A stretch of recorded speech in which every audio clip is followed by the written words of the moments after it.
Of the poetry of Novica Tadić, U.S. Poet Laureate Charles Simic, who of course is Serbian. He was 15 years old when he came to this country and didn't know any English, and he went on to become U.S. Poet Laureate and the winner of all of the really top awards in this country.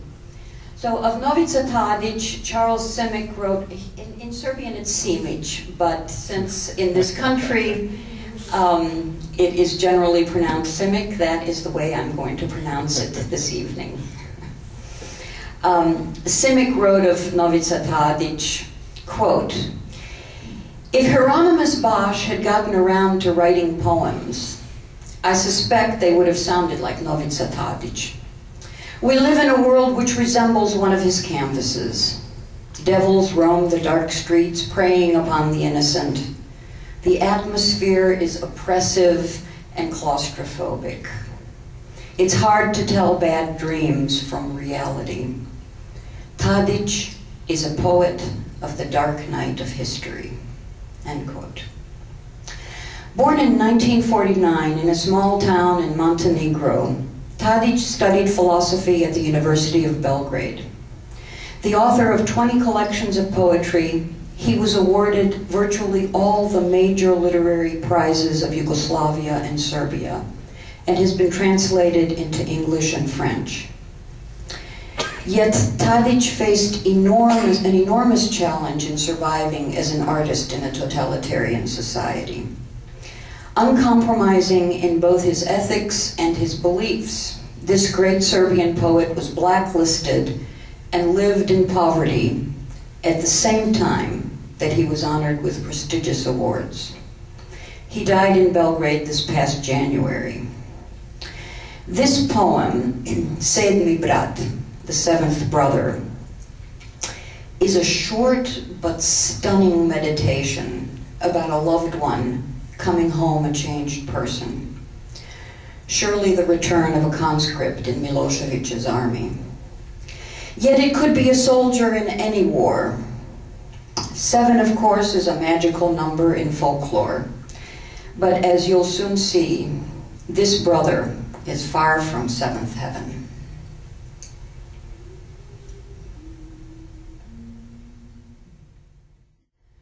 Novica Tadić, the seventh brother, translated by Charles Simic. Our seventh brother came back. There he is on the lawn, lying next to a rose bush, while the morning spreads its warmth. He shivers like a leaf. We don't know what he did, where he went, what he suffered. He stares at us crossly, answers to the name Rat. We shut the doors and windows and climbed on the roof to watch him from up there with terror and pain.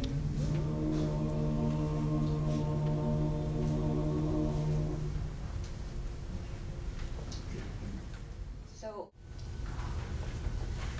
born in Belgrade in 1955, Miloš Komadina was an urban poet with a lyric voice. His worldview has both an openness and a childlike vitality that are mostly alien to Serbian poets. When his poetry first came out in the 1970s, Komadina was immediately recognized as an uncommon talent by other uncommon talents of the day: Vasko Popa, Aleksandar Ristović, Borislav Radović, the editors of the publishing house Nolit. He is the author of 11 books of poetry, a book of essays, and a collection of short stories. He has translated English and American poets, and in fact was the first to bring the African American poet I to Serbian readers. The recipient of the most prestigious Serbian literary awards, including the Vasko Popa, Milan Rakic, and Miloš Crnjanski prizes, Komadina died in 2004 in Belgrade at the age of 49. Towards the end of his life, Komadina turned his sensibilities toward the unknown, death, fate, and the next phase. Miloš Komadina, Boy, Destiny, Boy, translated by Vesna Neskow. I'll become a boy. I don't know how, but I see it happening. Corruption is slowly falling off me like dandruff. Gray-haired, I'll start out on a journey into the world, which will then be my entire home.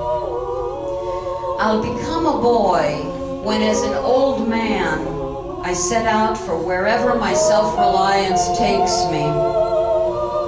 And my limbs will be flexible and restless as is appropriate.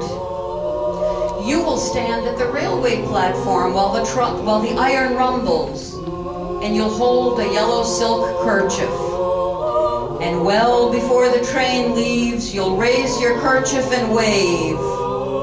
And I, old man, boy, brother of all boys I will meet in the world, which is in its entirety already my home, lover of all the girls in every port, and in distant villages to which I'm planning to go, I'll watch you say goodbye to someone who has already long ago set out on his journey. All that remains is for the train to leave the station.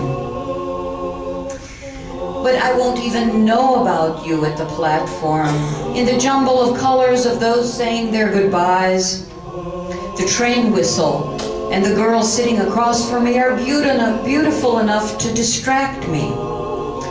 How can she be traveling so young? How can I? And I don't distinguish you, so far behind me, just as everything I have been now lies behind me. Already a boy, here I am hurtling towards the future, and you, destiny, just keep on waving and waving. In my eyes there are no longer chairs for the elderly. There are no longer any lines on my palms.